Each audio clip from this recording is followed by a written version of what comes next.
कैसे साथियों, उम्मीद करते हैं आप अच्छे होंगे। बिहार पुलिस की वैकेंसी शानदार जबरदस्त आया हुआ है, 21,391 पोस्ट है ना। इसका एग्जाम डेट भी आ गया है, जैसे कि आप लोगों को पता होगा कि 24 सितंबर से एग्जाम स्टार्ट हो रहा है ना। 24 को है, फिर 1 को है, उसके बाद 7 को है, और फिर लास्ट 15 अक्टूबर को है। तो तैयारी आप लोग की जोर शोर से चल रही होगी, लेकिन आप लोग सिर्फ थ्योरी पढ़ रहे हो। क्वेश्चन बहुत इंपॉर्टेंट है, मॉक टेस्ट लगाइए आप लोग, टेस्ट लगाइए आप लोग, है ना। आज आप लोग के लिए हम मॉक टेस्ट लेके आए हैं।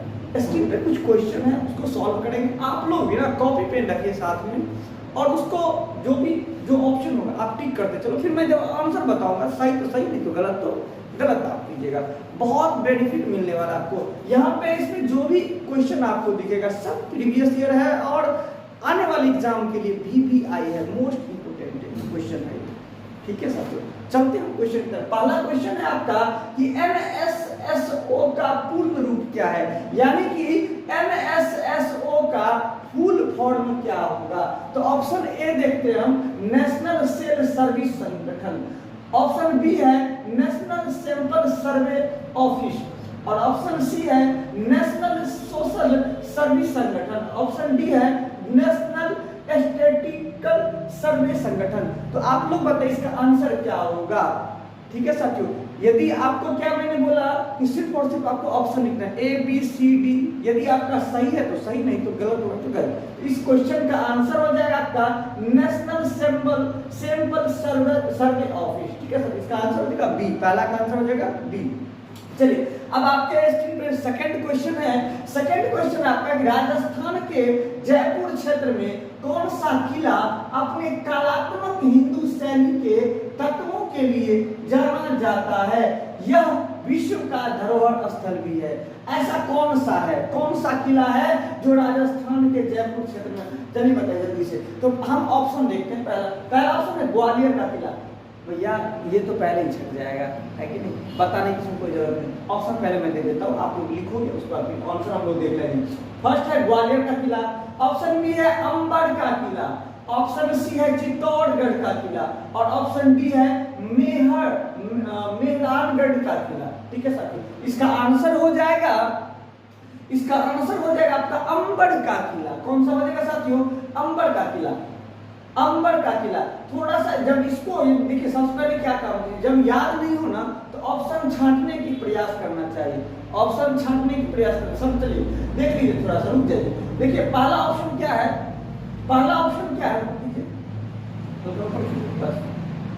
फर्स्ट ऑप्शन है आपका ग्वालियर का किला। आप बोलेंगे सर ग्वालियर किला क्यों नहीं है, क्योंकि ग्वालियर राजस्थान में है ही नहीं, तो ये आंसर होगा ही नहीं, ये तो ऐसे ही कट है कि नहीं। अब देखते हैं सी, चित्तौड़गढ़ का किला। जी सर ये तो है, ये हो सकता है, तो या ये नहीं होगा। क्यों, क्योंकि हमको पता है ये हिंदू शैली को जो नेतृत्व करता है वो अंबर का किला। ठीक है, इसका आंसर हो जाएगा बी, जिनका भी राइट आंसर था। चलिए तीसरे क्वेश्चन की तरफ हम लोग बढ़ते हैं। तीसरा क्वेश्चन आपका कि दशहरा के समय दुर्गा पूजा के लिए पश्चिम बंगाल में किया जाने वाला नृत्य कौन सा है। दशहरा के समय, दशहरा यानी कि दुर्गा पूजा, ये हिंदुओं का एक महत्वपूर्ण त्योहार है जिसमें मां दुर्गा का पूजा आराधना की जाती है। तो पश्चिम बंगाल का भी प्रसिद्ध नृत्य पूजा है, ये काफी धूमधाम से वहां मनाई जाती है। तो कौन सा किया जाने वाला नृत्य कौन सा है। ऑप्शन ए है यहाँ पे तेरा ताली। कौन सा, तेरा ताली। ऑप्शन बी है आपका कोलाटम। ऑप्शन सी है किक्कली, ऑप्शन डी है धुनाची।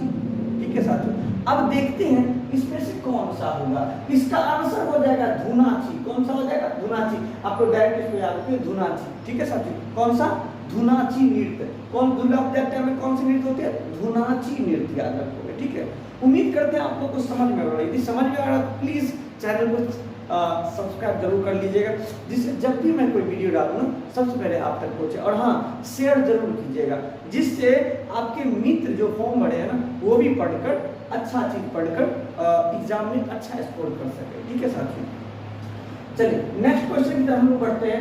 22 दिसंबर को किस दिवस के रूप में मनाया जाता है। आपको पता होना चाहिए कि 22 दिसंबर को, तो ऑप्शन देखते हैं यहाँ पे 22 दिसंबर को कौन कौन सा दिवस मनाया जाता है। 22 दिसंबर को ऑप्शन ए है आपका राष्ट्रीय विज्ञान दिवस, ऑप्शन बी है राष्ट्रीय तकनीकी दिवस, ऑप्शन सी है राष्ट्रीय गणित दिवस और ऑप्शन डी है आपका राष्ट्रीय साक्षरता दिवस। ठीक है, तो आंसर देखते हैं इसका क्या हो जाएगा। यहाँ पे इसका आंसर हो जाएगा हुआ 22 दिसंबर को राष्ट्रीय गणित दिवस मनाया जाता है। कौन सा? 22 दिसंबर को राष्ट्रीय गणित दिवस हो जाएगा। इसका आंसर हो जाएगा आपका सी, इसका आंसर हो जाएगा सी हो जाएगा। चलिए अगले क्वेश्चन की तरफ हम लोग बढ़ते हैं। अच्छा एक चीज आपको बताओ मुझे, गणित दिवस जो है किसकी जन्म थी? याद रखना आप, सी रामानुजन नाम सुने हैं ना, उनके जन्म थे। चलिए नेक्स्ट क्वेश्चन की तरफ हम लोग बढ़ते हैं। भारत, पांचवा क्वेश्चन है आपका, भारत संघ के प्रतिरक्षा बलों का सर्वोच्च समादेश निम्नलिखित में से किस में निहित होता है? एक बार और क्वेश्चन हम लोग पढ़ लें थोड़ा सा। भारत संघ के प्रतिरक्षा बलों का सर्वोच्च महादेश निम्नलिखित में से किसमें निहित होता है? तो पता है भारत संघ के प्रतिरक्षा बलों का, है ना, सर्वोच्च समादेश किसमें निहित? ऑप्शन ए आपका थल सेना में, ऑप्शन बी आपका प्रधानमंत्री में, ऑप्शन सी है तीनों सेनाध्यक्ष में। तीनों सेनाध्यक्ष मतलब जल, थल और वायु, और डी है आपका राष्ट्रपति में। तो इसका आंसर क्या हो जाएगा साथियों? जल्दी से टिक आउट करते रहिए। इसका आंसर हो जाएगा तीनों सेनाओं के जो अध्यक्ष होते हैं, कौन होते हैं साथियों?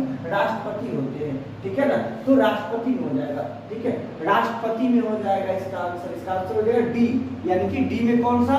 तो राष्ट्रपति हो जाएगा इसका आंसर। चलिए अगले क्वेश्चन की तरफ हम बढ़ते हैं। छठा क्वेश्चन है कि भारत के संविधान में आरंभ के समय कितने अनुच्छेद थे? आरंभ के समय में, शुरुआती दौर में कितने अनुच्छेद थे? भारत के संविधान में आरंभ के टाइम में कितने अनुच्छेद थे? तो ऑप्शन ए है आपका 393, ऑप्शन बी है 395, ऑप्शन सी है आपका 394 और ऑप्शन डी आपका 392। जरा जल्दी से बताइए, बहुत अच्छा क्वेश्चन है ये। ठीक है, पॉलिटिकल साइंस का, भारतीय संविधान का बहुत अच्छा सा क्वेश्चन है। बताइए जल्दी से बताइए, संविधान के आरंभ टाइम जब संविधान का निर्माण हुआ था उस समय भारत संविधान में कितने अनुच्छेद थे? ठीक है साथियों, चलिए इसका आंसर हम लोग देख लेंगे। इसका आंसर है 395। कितना? 395। ठीक है ना, अनुच्छेद में कोई कमी बेशी नहीं। कितना? 395, अभी उस समय भी और अभी भी। कितना अनुच्छेद है? 395 अनुच्छेद। चलिए अगले क्वेश्चन की तरफ हम बढ़ते हैं। सातवां क्वेश्चन आपका, द्वितीय गोलमेज सम्मेलन कहाँ हुआ था? द्वितीय गोलमेज सम्मेलन कब हुआ था? है ना, कब हुआ? द्वितीय सम्मेलन जो है कब हुआ था, यानी कितनी ईस्वी में हुआ था?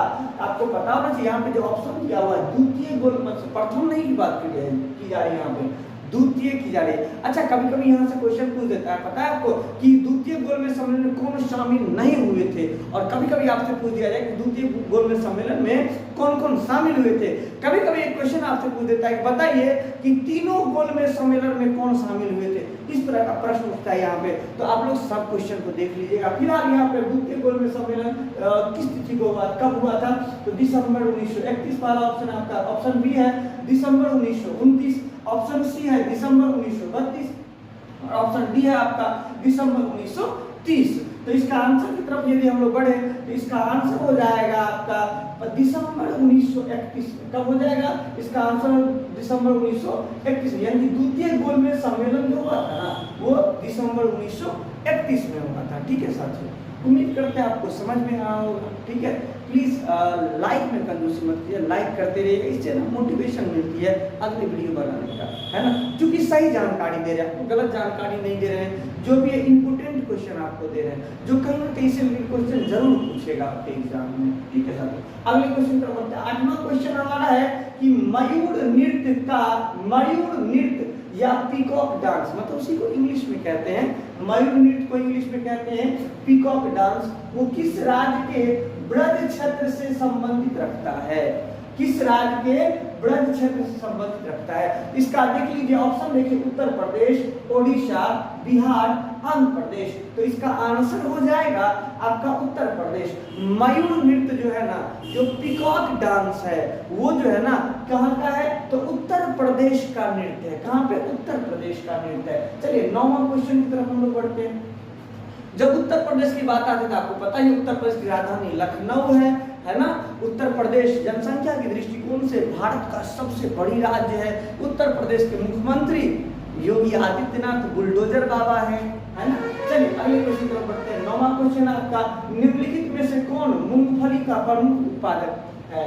राज्य के बारे में पूछ रहा है, कौन से राज्य में मूंगफली, जिसको हम लोग ना यहाँ पे बादाम कहते हैं, कच्चा बादाम मत समझिएगा, बादाम कहते हैं, ठीक है। तो बादाम यानी मूंगफली का प्रमुख उत्पादक राज्य कौन सा है? कौन से राज्य में मूंगफली सबसे ज्यादा उत्पादन होता है? तो पहला ऑप्शन आपका आंध्र प्रदेश, दूसरा गुजरात, तीसरा आपका कर्नाटक और चौथा है तमिलनाडु। तो क्या होगा इसका आंसर, जरा बताइए जल्दी से। तो इसका आंसर हम दे देते हैं, इसका आंसर हो जाएगा आपका गुजरात। गुजरात में मूंगफली का उत्पादन सबसे अधिक होता है, ठीक है साथियों। और आज का अंतिम क्वेश्चन 10वां क्वेश्चन की तरफ हम लोग बढ़ते हैं। 10वां क्वेश्चन, ये 10 मोस्ट इंपोर्टेंट क्वेश्चन है आप लोगों के लिए, ठीक है साथियों। 10वां क्वेश्चन आपका, विश्व सुप्रसिद्ध फूलों की घाटी उत्तराखंड के किस स्थान में स्थित है? सुनिए थोड़ा सा, यहाँ पे विश्व प्रसिद्ध फूलों की घाटी उत्तराखंड के किस स्थान पे स्थित है? उत्तराखंड को फूलों की घाटी कहा जाता है, ठीक है ना। फूलों की घाटी किस राज्य स्टेट की बात करें, राज्य की बात करें तो फूलों की घाटी कहाँ है? उत्तराखंड में। लेकिन उत्तराखंड में कौन से गांव में, कौन सा जिला में, कौन सा क्षेत्र है, कौन सा शहर है, इस टाइप से भी पूछते हैं आपको। यहाँ पे देखते हैं थोड़ा सा, नैनीताल ऑप्शन ए है, ऑप्शन बी है आपका चमोली, ऑप्शन सी है आपका अल्मोड़ा और ऑप्शन डी है आपका पौड़ी गढ़वाल। तो सर जी पता है नैनीताल, ये तो बर्फ वाला एरिया है कि नहीं, हर दिन बर्फ से ढका होता है, इधर कहाँ से है ना, हनीमून इसमें नैनीताल मिल जाएगा। खास पता है हरिद्वार के आसपास में ये जगह है ना। कौन सा? इसका आंसर हो जाएगा ऑप्शन बी हो जाएगा चमोली। कौन सा हो जाएगा? चमोली। इसे फूलों का घाटी, ये अच्छे अच्छे तरह के फूल, अजीब अलग अलग किस्म का फूल यहाँ पे पहाड़ों के बीच में जैसे खिलते हैं, इसलिए इसको फूलों की घाटी कहा जाता है। किस शहर को? तो चमोली को। एक चमोली कहाँ पे? तो उत्तराखंड में। जब उत्तराखंड की बात आती है, उत्तराखंड की राजधानी का आपको पता होना चाहिए कि देहरादून है, ठीक है ना साथियों। उम्मीद करते हैं आपको अच्छा लगा होगा, ठीक है। यदि अच्छा लगा होगा तो प्लीज लाइक सब्सक्राइब शेयर जरूर कीजिएगा। और हाँ, ये करने से ना एक फायदा आपको होगा कि आपके लिए हम लगातार वीडियो बनाते रहेंगे, मुझे फायदा होगा, एक मोटिवेशन मिलेगी और थोड़ा सा मेहनत करके और अच्छे अच्छे क्वेश्चन आपके लिए हम लाएंगे, जिससे कि इस बार का जो स्कोर होगा ना, एक कटअप हाई जाने वाला भी है। कटअप जो है वो 30% से काम नहीं चलने वाला है। आपको कम से कम, यदि आप लड़का है तो आपको 60+ मार्क्स लाने होंगे, और यदि गर्ल्स है तो 40+ लाना होगा, ठीक है ना। तो थोड़ा सा मार्क्स हाई आपको लाना, ज्यादा अधिक लाना पड़ेगा, तभी आप फिजिकल के लिए क्वालिफाई हो पाओगे, आप फिजिकल में जा पाओगे। क्यों? क्योंकि यहाँ पे जो है ना गवर्नमेंट दौड़ाएगा कितने बच्चे को? लगभग 1,05,000 के आसपास में। फॉर्म कितना भरा है? तो 27 लाख, है ना। अब बताइए कि कहाँ से उतना को सिलेक्ट कर पाएगा, और एक पर एक बोनाफाइड स्टूडेंट सेक्शन बैठेगा, है ना। आपका भी उसमें आना चाहिए स्थान, ठीक है। तो तैयारी जम के कीजिए। Thank you so much.